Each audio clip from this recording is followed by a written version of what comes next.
네, 반갑습니다. 네, 소개받은 남기평이라고 하고요. 네, 저는 그렇게 거창한 일을 하는 사람은 아니고 지금 에큐메니칼 청년운동을 하고 있습니다. 한국기독청년협의회를 잠깐만 소개시켜드리면요. EYCK로 더 유명하죠. 네, KSCF는 한국기독학생 총연맹은 학원 선교를 담당하고요. EYCK는 NCCK 가맹교단 청년들이 있습니다. 그 청년애들과 함께 에큐메니칼 운동을, 청년운동을 같이 하고 있고, 지금은 5개 교단 청년회가 활동을 하고 있어요. 기감장, 루터, 성공회 이렇게 5개 교단 청년회들이 활동을 하고 있는데요. 많은 기도 부탁드리고요. 설교에 앞서서 세일교에서 EYCK를 후원해 주시고 있거든요. 네, 감사합니다. 이 자리를 빌어서. 네, 감사합니다. 저희가 더 열심히 해서 더 많은 후원을 받을 수 있게 하면 좋겠는데, 하여튼 감사합니다. 저희는 많은 힘이 되고, 청년들 많은 힘을 받고 있습니다. 네, 그것만은 확실하니까, 네, 항상 감사드리고, 이제 설교를 시작하려고 합니다. 네, 창틀에 앉은 청년이라는 제목으로 말씀을 좀 나누려고 하는데요. 여러 교단의 이제 청년애들의 속에, 이제는 교단 속에, 네, PPT가 안 나오긴 하는데, PPT 보면서 나왔죠? 네. 청년주일이 있는 거 다들 아시나요? 네, 모르시죠? 네. 이번에 아시면 될 것 같습니다. 네. 청년주일이 있는데요. 한국 기독교 장로회는 3월 둘째 주고요. 감리교, 또 대한예수교 장로회 통합, 그리고 루터교는 5월 셋째 주입니다. 그렇게 이제 청년들이 주도적으로 해서, 청년애들이 주도적으로 해서 청년주의를 지키고 있는데요. 청년주의를 나름의 방식대로 지키고 있습니다. 각자 그 한 해의 주제를 정해서요. 그 주일에 청년주의를 지키고 있고요. 또 교회력에 명시를 해서요. 청년주의를 보내게 됩니다. 청년주의를 보내게 된 지는 얼마 되지 않았습니다. 기껏해 한 10년, 15년 사이가 되고 있는데요. 교회의 미래가 불투명하고 또 교회에서 청년들이 떠나가고 있고 쇠락하는 기미가 보이기 때문에 좀 실질적으로 청년들이 이 교회의 주인이고 지도력이라는 것을, 또 다음 세대 혹은 모든 구성원들이 제발 단 한 호만이라도 청년들한테 관심을 가져달라고 이렇게 진행을 하는 겁니다. 여기 보시면 여기 0.1 대 99.9가 뭔지 아세요? 잘 모르시죠? 네, 제가 그래서 알려드리려고 하는데요. 그 0.1이 이젠 총 0.1도 0.000 대 1일 텐데요. 그 교회, NCCK 가맹교단 총대를 다 합치고요. 그 다음에 청년 단 한 명밖에 없습니다. 그러니까 NCC 가맹교단, 각 교단의 총회에서 총대들을 다 더하고요. 모든 총대를 다 더해도 청년은 한 명밖에 없습니다. 그래서 거의 0.99 대 0.1 정도 되는 겁니다. 청년 총대가 감리교회 한 명 있습니다. 나머지는 없어요. 그렇게 자랑하는 기장이나 예장 통합이나 없습니다. 청년 총대는 0.1이죠. 그러니까 청년들의 목소리나 청년들의 이야기를 어디서 듣겠어요? 절대 들을 수 없습니다. 교회에서조차도 들을 수 없죠. 교회에서는 청년들이 얘기할 자리가 아니라고 생각을 하기 때문에, 네, 그렇습니다. 그래서 교회에서 청년들이 떠나가고 있다는 거는 다들 주지의 사실인데요. 개신교 인구 비율이 인구 총조사에서 보면 19.6% 정도 되는데요. 한 970만 정도 된다고 봅니다. 근데 이제 20, 30대가 거기서 한 16.5% 정도 되고요. 한 220만으로 보고 있고, 최근에 한 20년 동안 93만 정도 감소를 했습니다. 근데 이거는 이제는 나이 든 사람이 올라가는 것도 있고, 아이를 적게 낳는 것도 있고, 그래서 올라오는 친구들이 적어서긴 하지만 93만 명은 생각보다 되게 큰 숫자입니다. 이거를 20년을 나누면 한 4만 6천 명 정도가 그 20, 30대가 쭉쭉쭉쭉 빠져나가고 있는 겁니다. 그러니까 보통 이제 대형교회라고 하면 10,000명 정도 얘기하는 거죠. 네, 그 한 4개 정도. 과장을 보태서 4개 정도가 점점 없어지고 있다는 사실입니다. 그리고 20, 30대에서 조사를 해봤더니 종교 없음이라고 대답한 친구들이 한 62% 정도 되는 겁니다. 그 62%에서 38%가 이제는 이렇게 나누겠죠. 모든 교단, 또 모든 종교가 나누고 있는데, 또 교회 내 청년 비율은 저희는 보통 교회 출석 인원의 한 3%에서 7% 정도 봅니다. 그러니까 한 1000명 정도에 있는 교회가 한 30명 정도, 많으면 70명 정도. 근데 보통 정말로 그 청년에 특수화된 교회가 아니면 보통은 이게 30명에서 70명 정도 사이를 봅니다. 그게 맞습니다. 근데 보통은 이제 인구 비율로 봤을 때는 한 30%가 돼야지 교회에 미래가 있다라고 얘기를 할 수 있습니다.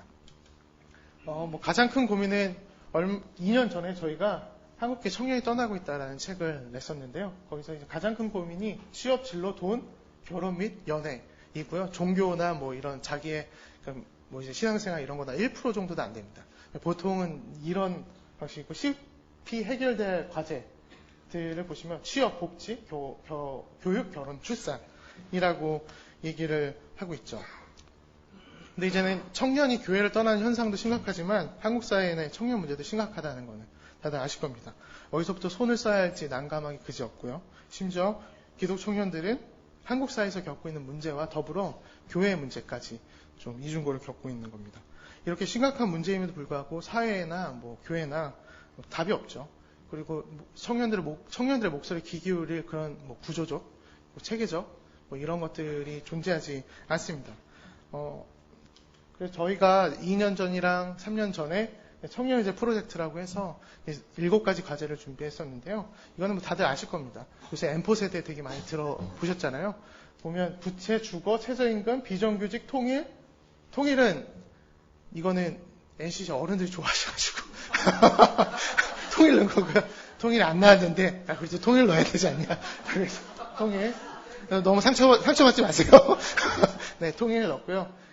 통일 넣고 그다음 청년복지 교육 이렇게 7가지 과제를 냈습니다. 근데 보통은 지금 이게 이제 87년대 이후부터 다 나빠진 것들입니다. 어른들을 욕할 생각 없고요. 87년대 이후로 계속해서 나빠지고 경쟁 일변도의 사회에서 이렇게 나와 있는 거죠. 그래서 이 7가지 과제가 해결되지 않으면 이거는 20, 30대뿐만 아니라 이제 10대 앞으로 자라나는 세대들한테도 계속해서 한국 사회가 헬조선이라는 걸 들을 수밖에 없겠다라고 어른들한테 제시하는 거였습니다. 네. 그리고 저희가 잘 안 보이시는데요. 교회 안에서 청년 과제 6개를 보였어요. 신앙 문제랑 뭐 교회 안에 청년 의제를 했었는데요. 그냥 보통 얘기하면 기독 청년은 존재 자체로 환대받을 수 있어야 한다. 청년은 현재의 지도력이다. 라는 얘기를 저희가 좀 했었습니다. 이렇게 청년들이 여러 문제로 고민하고 있지만 이게 뭐 20년 전, 30년 전에도 마찬가지라고 생각하지만 지금 더욱더 두드러지는 거는 생각보다 되게 냉소적이고 냉대에 차고 세대 간의 갈등이 점점 심해지고 그 세대 간의 문제가 서로를 욕하는, 서로를 비판하는 가운데 이루어지기 때문에 과연 이 20, 30대 문제, 특별히 이제 청년 문제를 어떻게 바라봐야 되는지 고민해야 될 것 같습니다. 여기 계신 여러분들은 얼마만큼 청년 문제에 관심이 있으십니까? 청년들이 어떤 문제에 괴로워하고 고민하고 있는지 아시나요? 이는 청년 당사자들도 본인들이 어떤 문제를 갖고 어떤 괴로움을 갖고 고민하는지 모를 경우가 많기도 합니다. 근데 오늘 이제 사도행전 유두고를 통해서 잘 버무려서 얘기를 좀 해보려고 합니다. 저한테 주어진 시간이 30분이라서 중간에 30분 지나면 그냥 끝낼게요. 그래서 하려고 하는데요. 바울은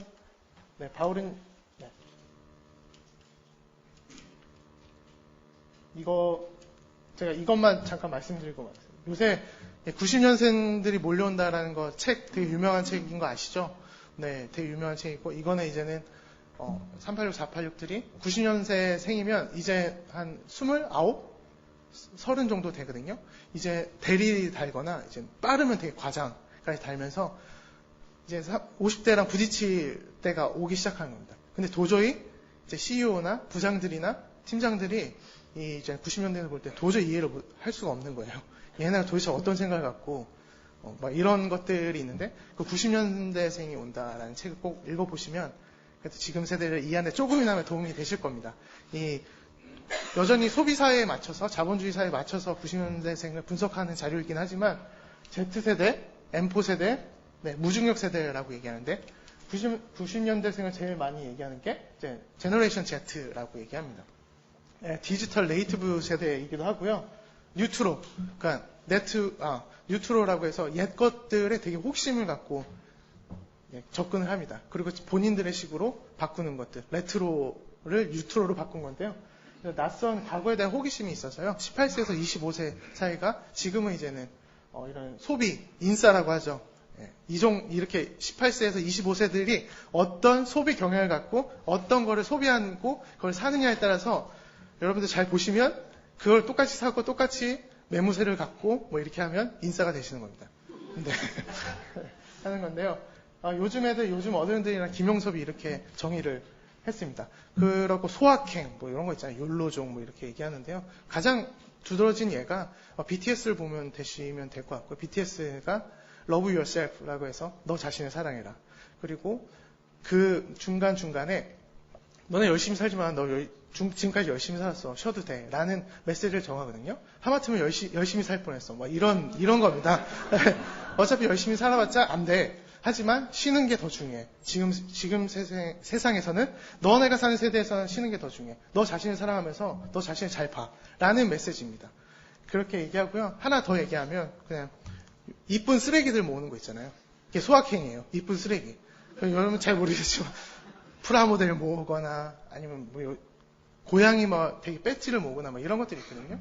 그런 것들을 계속해서 유도해내고 사회가 그렇게 만들어낸 경향도 있겠지만 18세에서 25세 소비 경향이 그렇다는 겁니다.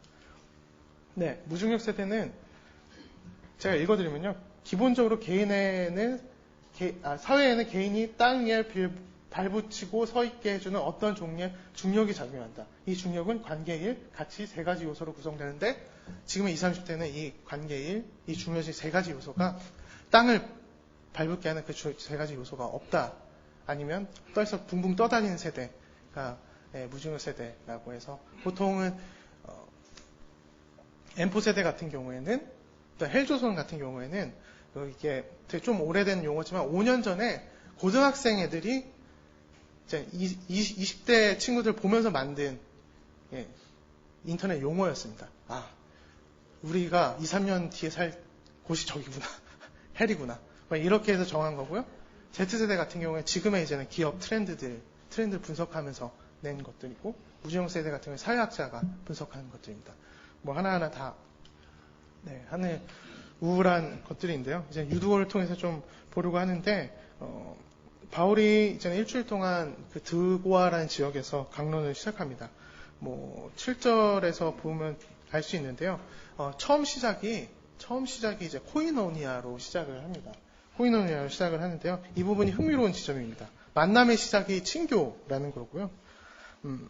친교의 기본은 나누는 것이고, 교회가 건강하기 위해서는 여러 기둥들이 존재하는데 그 중에 하나가 코이노니아, 친교라는 소리입니다. 다시금 7절을 보시면 떡을 떼다라고 나타나 있는데 여기 7절을 보시면 떡을 떼다라는 단어가 있는데 이게 영어로 하면 이제는 break bread라고 이렇게 나오는데요. 이게 뭐 식사를 함께 나누다라는 뜻이 더 큽니다. 그래서 교회의 모습은 식탁 공동체로서의 모습이 있어야함을 말하고 있습니다. 그렇게 밥을 나눈 후에 바울은 강론을 시작하고 밤이 새도록 계속 끝나지 않죠. 그래서 무교절이라서 식사가 푸짐했을 거고요. 그다음에 많은 사람들이 풍성한 만큼 여러 대화를 나누면서 친교가 무르익을 때 또 이제 잘 정리가 된 후에 강론을 시작했을 겁니다. 근데 이제 9절에서 유두고가 나오죠. 유두고라는 청년이 창문에 걸터 앉아 있다라고 성서가 증언하고 있습니다. 3층에 얼마나 많은 사람들이 모여 있는지는 성서에서 증언하고 있지는 않지만 3층에 모든 곳에 불을 켜놓고 밤새도록 불을 켰다라고 하면 그 당시에 이제 올리브유나 이런 것들이 비싸기 때문에 정말 부자나 정말 많은 사람들이 오거나 아니 손님을 대접할 경우가 아니면 그렇게 많이 오랫동안 이렇게 불을 켜진 않았을 것 같습니다. 그래서 많은 사람들이 모여 있다라고 좀 상상을 해보고요. 아무리 말재주가 수려해도 이어지는 강론에 이제 점점 지쳐갔을 거고요. 사람들이 조는 경우가 다반사였을 겁니다. 여러 가지 모습들이 연출되겠죠. 근데 사람들이 이제 졸고 있는 겁니다. 그렇다면 왜 유두고는 창틀에 앉아서 졸고 있었을까라는 상상을 좀 해보겠습니다. 생각해 보신 적이 없으실 겁니다. 역시 성서는 유두고에 대한 정확한 신상 정보는 제공하지 않고 있습니다. 그래서 100주년 성서 기념주석에 보면 보통 유두고라는 이름이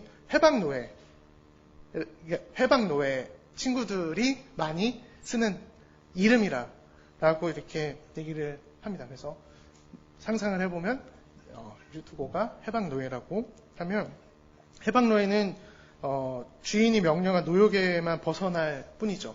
근데 이제 당장 먹고 살 길이 막막할 겁니다. 노예들과 별반 다를 게 없는 생활을 해야 될 수도 있습니다. 그래서 팍팍한 삶이 개선되지 않으면 이들은 다른 주인이나 지주들에게 다시 돌아갈 수 없었고 일거리를 찾기 위해서 영원한 품삯을 구걸하는 을로 살아야 했을 겁니다. 만약 가족이 있다면 가족을 부양해야겠죠. 따지고 보면 해방노예라는 다른 노예들보다 해방노예라는 거창한 이름을 가졌지만 사유재산을 소유할 수 있었지만 부자가 된다는 상상조차 할 수 없었을 거고요. 극복할 수 없는 차별구조에 노출되어 있었을 겁니다. 한 가지 위안이 된다면 해방노예의 미덕은 성실함이죠. 그래서 열심히 살아왔을 거라고 저는 그렇게 생각이 됩니다. 한국 사회로 돌아와 보면 구이역 김군이라고 아시죠? 스크린 노어 사건. 또 김용균도 단순히 보면 산업재해지만 그렇지 않습니다. 고강도 노동을 했고요. 산업재해라고 보지만 열악한 환경 속에서 노동을 하면서 죽임을 당했습니다. 오늘날 대부분의 청년들이 유두고와 같은 해방노예 삶을 살고 있다라고 저는 보고 있습니다. 그리고 대부분의 청년들이 심정적 난민의 마음을 갖고 살아가는데요. 이 심정적 난민은 노력의 배신이라는 책에서 이렇게 얘기를 합니다. 경제적으로나 사회적으로나 안정망 속에 단 한 번도 들어가지 못한 채 끊임없이 불안정한 노동으로 삶을 이어갈 수 없는 청년들의 삶을 일상의 난민주의로 설명하고 있다라는 거죠. 내가 대한민국 국민이지만 대한민국 국민이고 대한민국에 발을 딛고 살고 있지만 대한민국에 대한 전혀 애정이나 이런 것들이 없다라는 거죠. 연공서열, 저는 이제 공부하면서 알았습니다. 저는 연공서열 세대가 아닙니다. 대부분의 사람들이 연공서열 세대시겠지만 연공서열은 지금의 청년들한테는 경제학과에 들어가서 80년대에 이런 게 있었구나. 그리고 일본에서도 연공서열이 있었구나라고 배울 뿐이지 그런 이제 모든 어떤 이제 기업이 나라가 한 사람을 책임져 주거나 한 사람을 끝까지 케어해 주거나 무덤에서 요람까지 하거나 이런 것들은 이제 우리는 책에서 읽거나 옛 일로 받아들이기 때문입니다. 다시 성서로 돌아오면 유두고를 생각해보면 하루 종일 일을 하고 왔을 겁니다. 그리고 난 후에 집으로 돌아가는 것이 아니라 열심을 내어서 바울을 만나러 온 것입니다. 칭찬할 일이죠. 바울이 강론 기간의 초실절이 막 지난 무교절인데 초실절이 뭐냐면요. 보리의 첫 수확을 알리는 시기입니다. 그때 이제는 그 첫 수확을 하나님께 바치는 시기인데요. 이 당시에 전국 방방곡곡 소아시아 전역이 이제 보리를 캐는 시기였겠죠. 그도 그럴 것이 첫 수확이 너무나도 중요합니다. 왜냐하면 첫 수확을 통해서 한 해 농사를 가늠할 수 있기 때문에 우리가 상상해 본다면 유두고는 하루 종일 이제 추수를 하고 일을 하고 왔을 거고요. 고된 노동 뒤에 와서 강론을 들으면 꼬북꼬북 졸 수밖에 없죠. 그래서 많은 인파를 뒤집고 이렇게 한 다음에 결국에는 여기 보시면 창틀 있죠? 창틀이 그래도 제가 잘 보이지 않나요? 여기 이렇게 하면 지금은 이제 바닥에 앉으시면 되긴 하지만 창틀에 앉아서 바울을 보면서 말씀을 들으려고 오는 겁니다. 한국 사회에는 여러 유두고들이 존재합니다. 아까 비정규직이기도 했고요. 또 야간 수당까지 받으려고 투잡, 쓰리잡 하는 사람들도 많습니다. 이 사람들의 유일한 목표는 지금의 상태에서 벗어나는 것들을 하기 위해서, 좀 더 나은 삶을 살기 위해서 이렇게 성실하게 일을 하고 있는데요. 근데 이 상태가 벗어나기 쉽지 않다는 것은 우리는 피부로 체감하기도 하고 또 사회에서도 우리가 직간접적으로 체험하기도 합니다. 이런 상황에 놓여 있는 대부분들이 청년들이고요. 비정규직이 65%가 넘었기 때문에 이 땅에 사는 청년들이 오늘날 유두고이고 특별히 창틀에 앉아 졸고 있는 이가 우리 청년들이라고 생각합니다. 교회 청년이라고 예외가 아니다라고 생각을 합니다. 좀 시간이 지나서 유두고는 떨어져 죽습니다. 창틀에서 아슬아슬하게 앉아있는 모습이 오늘날 청년들의 모습과 유사합니다. 사회생활의 살얼음판, 냉혹함은 물론 더 이상 나아질 것이 없다라는 냉수에 빠져 있기도 하죠. 창틀에서 졸다가는 까딱하다 죽을 수 있듯이 소외당하고 배제당할 수 있습니다. 죽음은 끝이죠. 다른 의미에서 사회적 죽음은 일찍부터 삶의 자리가 정해져서 더 이상 변화를 기대할 수 없는 상태, 계급 간의 유동성과 변화가 없는 죽은 사회에서 양산된 현상이 그 사회적 죽음입니다. 교회가 주는 답은 없거나 없죠. 네. 또한 근거 없는 긍정으로 성공하라고 주입을 하기도 합니다. 오로지 상위 계급만 바라보기 때문에 유두고처럼 창문 난간에 졸다가 3층에서 떨어지는 일이 일수이기도 합니다. 어떠한 사회적 조치나 안전방이 없습니다. 오늘날 청년에게 실패는 곧 죽음이고 혹은 사람 구실을 못하는 이들로 치부됩니다. 이런 압박감을 견디기는 어렵습니다. 근데 창틀에서 누군가 졸다 떨어져서 다칠 수 있다라고 그 위태위태한 상황에서 어느 누구도 자신의 자리조차 내어주지 않습니다. 이 성서에서 보면요. 오늘날의 현실이고 공동체의 현실이기도 합니다. 그러면서 졸아서 3층에서 떨어진 유두고 개인을 탓하게 됐죠. 왜 그 창틀에서 위험한데 졸고 앉아있어. 내려와서 있으면 되지. 라는 것들. 개인을 탓하는 사회, 개인을 탓하는 교회는 바로 노답입니다. 답이 없는 사회는 절망적이고 미래가 없습니다. 우리는 유두고가 왜 졸았는지, 왜 창문에 걸터 앉아서 죽을 수밖에 없었는지 아무런 관심이 없습니다. 모든 것을 개인의 성실과 불성실 그리고 자격 문제로 치부하기에는 예나 지금이나 이 사회가 너무 불공평하고 기회와 출발선이 균등하지 못합니다. 그런데 이러한 청년들에게 교회는 어떻게 대하고 있습니까? 우리 공동체는 어떻게 대하고 있습니까? 교회가 청년들에게 위로의 공간이라고 생각하십니까? 주님의 사랑을 충분히 느낄 수 있는 공간입니까? 유두고가 떨어져 죽습니다. 그 즉시 바울은 유두고에게 달려갑니다. 10절인데요. 바울이 내려가서 그에게 엎드려 끌어안고 말하기를 소란 피우지 마십시오. 아직 목숨이 붙어 있습니다. 라고 얘기합니다. 유두고를 끌어안습니다. 그리고 말합니다. 그 NIV에서는 이렇게 얘기합니다. He's alive. 그는 살아있습니다. 라고 얘기를 합니다. 오늘날의 유두고들에게 바울의 외침과 위로가 필요한 것이 아닐까라는 생각을 하게 됩니다. 여기 유두고가 살아있다. 여기 청년이 살아있다. 여기 우리 공동체가 살아있다. 라는 호명은 오늘날의 유두고, 곧 청년들이 이 공동체의 일원으로 존재하고 있음을 깨닫게 해주는 사건입니다. 그리고 사회의 일원이라는 사실을 일깨워줍니다. 가장 중요한 것은 잘못된 체제나 방식을 당장 바꿀 수 없다면, 힘들다면 바울처럼 외치고 주변 사람에게 아우성쳐야죠. 오늘날 유두고의 존재, 창틀에 앉아 위태위태한 누군가의 존재를 알려야 합니다. 그리고 이들을 끌어안을 마음의 품이 있어야 되지 않나라는 생각을 하게 됩니다.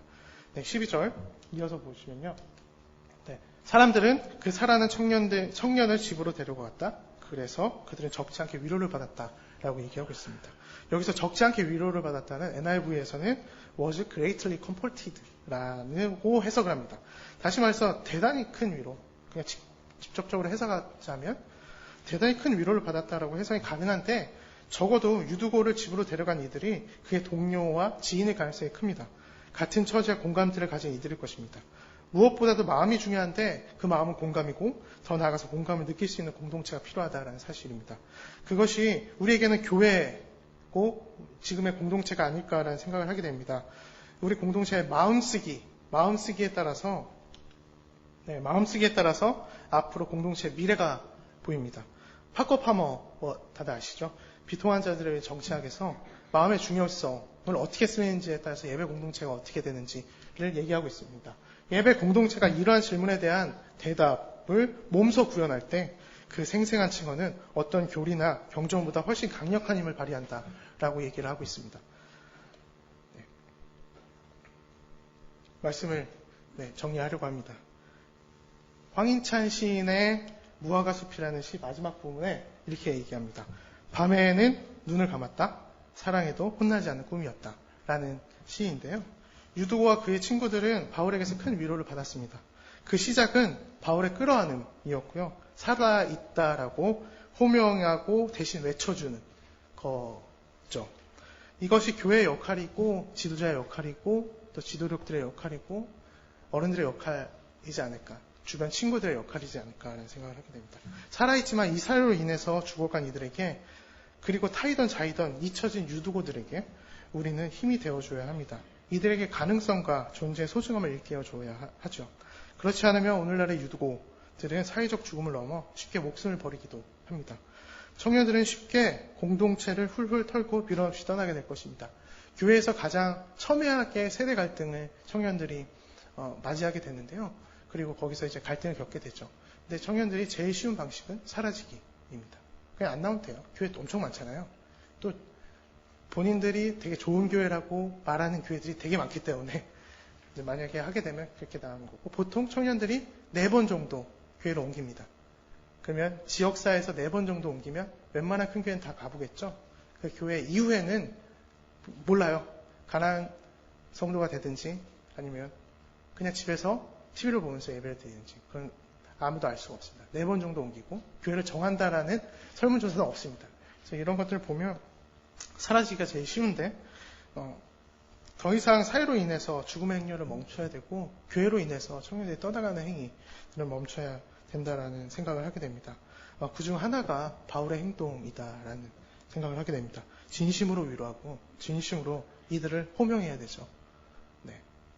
이름을 불러주고 존재 자체를 인정해주는 그런 상황들이 필요하죠. 그리고 바울의 강론의 시작이 코이노니아, 끝도 코이노니아였습니다. 마지막에 또 떡을 떼서 나눠주죠. 유두보에게. 친구들이 서로 너나들이, 이게 이제는 이번 기장 청년의 주제였었는데요. 서로 너니 나니 하면서 허물 없이 지내야 한다라는 뜻이 너나들이입니다. 이것이 공동체라는 거죠. 이것이 청년들이 머무르기에 따뜻한 환대 공간이기도 합니다. 김연경이라는 사람이 사람, 장소, 환대라는 책에서 환대를 다음과 같이 정의를 합니다. 환대는 여기서 자리 없는 자에게 자리를 만들어주고 무권리인 자에게 권리를 회복시켜주는 적극적인 행위이다. 환대는 타인의 존재에 대한 인정이며, 이러한 인정은 그에게 자리를 마련해주는 몸짓과 말을 통해 표현된다라고 얘기를 하고 있습니다. 네, 제가 끝으로 제가 어디 강연을 가나 이제 설교를 가나 이런 얘기를 합니다. 청년은 청년만의 문제가 아니다라는 겁니다. 온 세대가 풀어야 될 문제이죠. 만약에 청년들만의 문제면 아까 제가 말씀드렸듯이 취업, 교육, 기타 등등의 것들, 청년들한테 그런 것들을 해결해야지만 모든 것들이 가능하다라는 것들, 이거는 좀 아니라는 생각을 좀 하게 됩니다. 이 비정규직 문제가요, 청년들만 겪고 있는 문제가 아니에요. 통틀어서 모든 사람들이 다 겪고 있는 문제이기도 하고요. 교육 문제요? 이것도 청년들만 겪고 있을까요? 전혀 아닙니다. 이 모든 것들이 청년에서 시작하거나 청년에서 끝날 수도 있겠지만, 이 청년 문제는 더 이상 청년 문제가 아니고, 교회의 청년 문제도 교회 청년들만의 문제가 아닙니다. 점으로 보는 게 아니라 면이나 선으로 이 문제를 좀 보면 서로 세대 간에 할 일들이 나타나고 세대 간에 여러 가지 것들이 나타날 거라고 생각을 하게 됩니다. 그래서 가치 판단으로 지금 당장이 아니라 지금 여기에서 무엇을 어떻게 10년 뒤에 할지를 지금 여기에서 다시 모였을 때 10년 후에 우리 공동체는 어떻게 갈지에 장기적인 안목이 필요하지 않나라는 생각을 좀 하게 됩니다. 제가 진보적인 공동체, 교회 공동체에 좀 많이 다녀서 설교를 좀 했었고 청년 얘기를 해달라고 했는데 보통 이제는 그 구조는 되게 잘 갖춰 있습니다. 이렇게 해서 청년도 뭐 기획위원회나 이런 의사결정구조에 딱 앉아 있고, 근데 그냥 이제 앉아 있는 거예요. 그리고 다 얘기하시고 나서 그래 마지막에 청년 어떻게 생각하지? 뭐 이렇게 얘기하거나, 다 정해져 있는데 청년 어떻게 생각하지? 그래서 그 S모 교회라고요. 제가 그냥 들은 얘기인데 S모 교회 있는데 이제는 수련의 장소를 정하기로 했어요. 수련의 장소를 정하기로 했는데 저도 그렇고 이제는 20, 30대 친구들은 에어컨이 없는 걸 되게 싫어해요. 근데 이제 어른들은 이제 경치 뭐 이런 거 중요시 하시잖아요. 다 이렇게 해서 경치 뭐 이랬는데 그래서 청년 그 친구가 같이 이제는 갔다 와서 한 가지만 얘기했어요. 각 방에 에어컨이 있었으면 좋겠습니다. 이런 얘기인데 이게 이제는 무시되는 것들 뭐 이런 것들 또 있고, 뭐 돈이나 뭐 이런 것도 있었겠죠. 좀 이렇게 잘 설명해 주면 되죠. 무슨 에어컨이냐고, 에어컨 없어도 얼마나 시원한데 막 이러면서 뭐 이런 식으로 요새 너무 덥잖아요. 작년에 너무 더웠었는데 막 그런 방식이 있거나, 아니면 일반 교회 같은 경우에는 청년부가 스타렉스를 빌려 승합차를 빌릴 때 되게 힘들어요. 뭘 계속 이렇게 적어야 되고 계속 부탁해야 되고 그렇게 말해야 되는데 오늘 장로님이 자기 저기 잠깐 어디 갔다 온다고 해서 그냥 빌려가는 거예요. 뭐 이런 현상들이 되게 많기도 하고, 또 저희는 이제는 연합체 활동을 하기 때문에 청년 연합회를 하고 있잖아요. 저희는 신데렐라라고 부르는데 보통 이제는 어른들이 이렇게 얘기합니다. 너 이것만 끝내고 끝내고 가. 이것만 끝내고 가. 또 여기까지만 하고 가. 이런 식으로 하는 것들이 있는데 과연 존재 자체로 보는 것일까? 청년 지도력이 키울 수 있는 품이라도 있는 것일까? 라는 생각을 좀 하게 되고요. 청년들은 시작하기 전에 선입견, 그러니까 시도도 못하고 실패도 못하고 그냥 선입견에서 무릎 꿇을 때가 되게 많거든요. 그거는 교육이나 지금의 이제는 사회생활이나 이런 것들이 다 마찬가지라고 생각합니다. 그래서 잘 봐주셨으면 좋겠다라는 얘기를 하고요. 이거는 이제 에스겔 37장 4절에서 6절 말씀인데요. 네, 마른 뼈가 살아나라고 선지자가 이렇게 얘기하죠. 정말 말도 안 되는 얘기예요. 또 에스겔의 선지자는 되게 기이한 사람이잖아요. 퍼포먼스, 이상한 기이한 퍼포먼스도 되게 많이 하고 한 사람인데 마른 뼈가 살아나라고 얘기를 합니다. 거의 이제는 여기 드라이 본이라고 얘기하거든요. 그냥 만지면 부서질 그 뼈한테 살아나라고 얘기합니다. 우리가 호명하고 외쳐야 될 대상들은 이 마른 뼈, 다른 사람들이 다 마른 뼈라고 얘기하고 희망이 없다라고 하지만 그런 것들을 해야 되지 않나. 제발 청년들이 저는 교회를 안 떠났으면 좋겠습니다. 교회 버텼으면 좋겠습니다. 근데 이게 간절한 기도로만 안 되는 거고요. 기도와 행동, 그리고 그에 맞춰서 모든 사람들이 협력해서 선을 이루어야지 가능하다라는 생각을 하게 됩니다. 이번 주 오늘날 유두고가 누구인지 좀 살펴보시고요. 이게 청년이든 다른 사람이든 이들 존재 자체를 이해해주고 진정성을 품어주셔서 그들을 위로하고 사랑에도 혼나지 않는 꿈을 꾸시길 간절히 기도하고 바라겠습니다.